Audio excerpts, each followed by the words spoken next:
반갑습니다. 얼굴뼈 주민센터의 이주민입니다. 정승우 원장님께서 늦게 끝나신 관계로 오늘은 혼자서 촬영을 하도록 하겠습니다. 오늘 찍으려고 하는 주제는 비순각을 바꾸는 방법.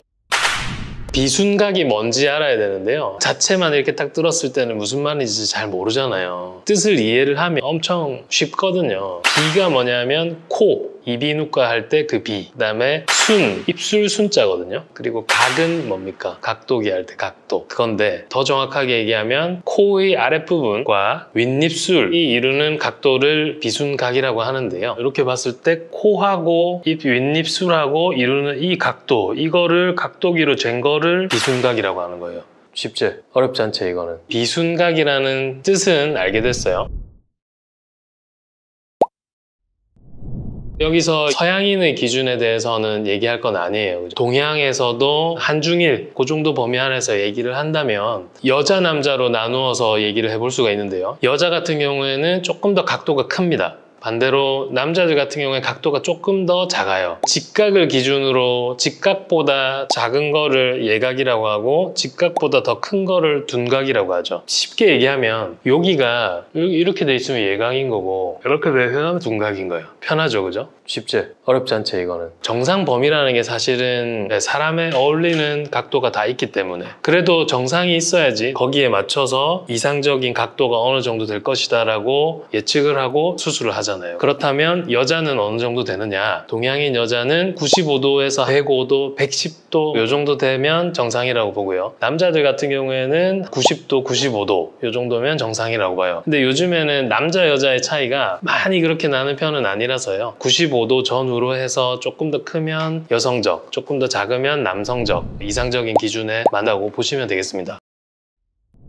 서론이 길었는데요. 비순각을 고칠 수 있는 방법이 뭐가 있을까? 내가 옆모습을 봤을 때 사진을 찍었을 때 다른 사람이 지적할 정도로 비순각에 문제가 있다고 판단이 될 때는 다행히도 고칠 수 있는 방법이 있습니다. 비순각은 코와 입술이 이루는 각도라고 그랬잖아요. 그러면 코와 입술을 따로 먼저 한번 생각을 해볼게요. 코를 바꿀 수 있는 방법은 코 수술. 코 수술에도 여러 가지 방법들이 있을 거예요. 콧대를 높이는 방법이 있고 코끝을 세우는 방법이 있고 여기 길이를 늘리는 수술들도 있고 한데 그거는 제가 말씀드리는 것보다 코 수술을 주로 하시는 분들께서 설명해 놓은 영상들이나 자료를 참고하시는 게 훨씬 좋을 것 같고요. 코 수술을 통해서도 네이졸 레비얼 앵글을 바꿀 수가 있습니다. 그리고 입술로 가면 안쪽에는 뭐가 있을까요? 위턱과 윗니가 있습니다. 윗니의 각도를 바꿔서도 비순각을 바꿀 수가 있습니다. 윗니의 각도를 바꾸는 것은 치아 교정이 되겠죠. 발치 교정이 되었을 때는 비순각 각도가 둔각으로 훨씬 더 빨리 바뀔 거고요. 발치를 하지 않는다면 예각에서 둔각으로 조금씩 바뀌겠죠. 반대로 예각이 되었으면 좋겠다 하면 이를 조금 더 뻗어지게 해가지고 하는 방법도 있지만 한국 사람들은 그런 거를 원하지는 않습니다. 재치료가 아니고서야. 또 뭐가 있을까요? 치아 교정적인 방법이 아니고 수술적인 방법도 있을 수가 있는데요. 돌출입 수술을 해서도 당연히 비순각이 바뀔 수가 있겠습니다. 대부분은 돌출입이 예각으로 튀어나와 있기 때문에 이렇게 하면 둔각으로 바꿀 수도 있고 내 턱이 허용을 하는 한 각도는 자유자재로 조절할 수가 있어요. 그리고 질문자님께서 궁금해하시는 내용을 추측해 보건대 아마도 악교정 수술에서 어떻게 하면 비순각을 바꿀 수 있느냐가 질문의 요일 것 같은데요. 그 질문에 대한 답을 이제부터 해드리려고 합니다. 한번 들어보세요. 한국 사람들 중에서는 대부분 예각 때문에 문제가 되는 경우가 많아요. 그게 왜 생겼냐를 보면 아래턱이 나온 것도 있겠지만 위턱이 뒤로 들어가 있고 윗니는 뻗어져 있을 때 그럴 때 예각이 되거든요. 그러면 그 각도를 어떻게 바꾸느냐? 위턱 수술하면 돼요. 끝났네. 쉽지? 어렵지 않지 이거는. 위턱 수술을 어떻게 하느냐 그거를 알아야 되는데 악교정 수술을 할 때 3차원적으로 이동을 할 수가 있거든요. 옛날에 찍었던 영상 중에 시계, 반시계 저희 영상을 많이 보셨으면 기억하고 계실 텐데요. 시계 방향으로 회전을 하면 드라마틱하게 비순각이 예각에서 이상적인 각도로 바뀌게 됩니다. 그거 우리 영상으로 표현해 주실 텐데요. 더 설명할 필요가 없어요.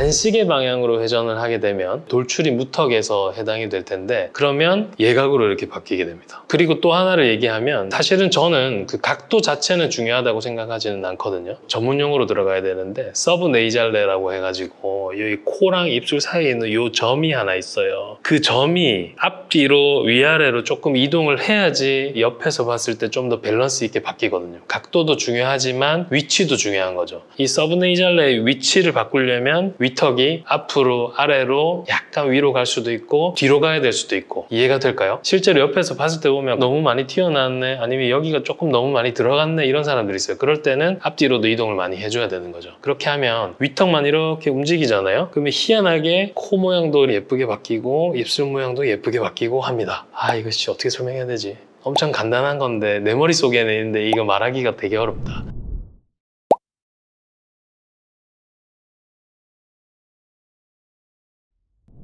그리고 이거는 이제 수술하는 사람들도 경험이 많지 않으면 잘 모르는 내용일 수도 있는데요. 위턱 수술만이 비순각을 바꾸는 수술은 아니고요. 요즘에는 그런 경우가 많이 없는데 예전에는 아래턱이 많이 나와 있으면 아래턱 수술만 하기도 했어요. 위턱은 대부분 정상 또는 덜 성장한 경우가 많은데 위턱이 덜 성장해 있을 경우에는 앞니가 쭉 뻗어져 있거든요. 그러면 입을 벌렸을 때는 좀 괜찮아요. 윗입술이 이렇게 처져 있으면 약간 예각이거나 정상이거나 그 정도인데 입을 주걱턱인 상태에서 딱 다물잖아요. 그러면 여기가 다물면서 윗입술이 같이 들려버리는 거예요. 이렇게 되는 거지. 그러면 엄청 예각처럼 바뀌어요. 그럼 위턱 수술을 같이 해야 되나? 나는 돈도 없고 위턱 수술은 별로 무서워서 하기도 싫고 비순각은 바꾸고 싶고 그럴 때는 어떻게 해야 되냐? 아래턱 수술만 하는 거예요. 아래턱 수술만 정상 위치로 딱 옮기잖아요. 그러면 정말 드라마틱하게 윗입술이 예뻐집니다. 코도 예뻐지고 들어가면서 여기 살도 이렇게 들리면서 이쪽도 살 살아나고 다 그런 건 아니지만 그런 경우도 간혹 있다는 거를 알아두시면 될 것 같습니다. 다 얘기한 것 같은데? 사실 우리가 맨날 양악 수술하고 윤곽 수술하고 보니까 부가적인 시술에 대해서 간과하는 경우가 있기는 해요. 부가적인 시술이 또 있어요. 실제로 코 주변부가 팔자주름 찌고 부족한 사람들 있잖아요. 그런 사람들은 옛날에 고양이 수술 많이 했었거든요. 지금도 많이 하나 몰라요? 이렇게 코 주변으로 보형물을 넣으면 비순각이 바뀝니다. 조금 더 도톰하게 살아나는 거죠. 둔각으로 바뀌는 거죠. 그런 방법이 있고 지방 이식을 하거나 필러를 넣거나 이렇게 해서도 약간 비순각을 교정할 수가 있겠습니다. 그런 방법도 있지만 저는 별로 좋아하지는 않습니다. 저희 주민 여러분께서 질문을 아주 간단하게 남겨주셨는데 엄청 고차원적인 질문이거든요. 내용이 어려운 거예요. 내가 살면서 이쪽으로 배운 사람이 아닌데 비순각이라는 단어를 써보겠어요? 누가 써보겠어요? 관심이 있을 뿐더러 공부도 하신 분인 거예요. 이분께는 조금 더 깊이 있는 내용을 전달해 드리고 싶어가지고 영상으로 한번 남겨보려고 했습니다. 도움이 되셨어야 할 텐데요. 또 다른 질문이 달리면 안 되는데 이걸로 끝나야 되는데 모쪼록 도움이 되셨길 바라면서 오늘은 여기서 인사를 드리도록 하겠습니다. 지금까지 얼굴뼈 주민센터 정승우 어디 갔노? 이주민이었습니다. 감사합니다.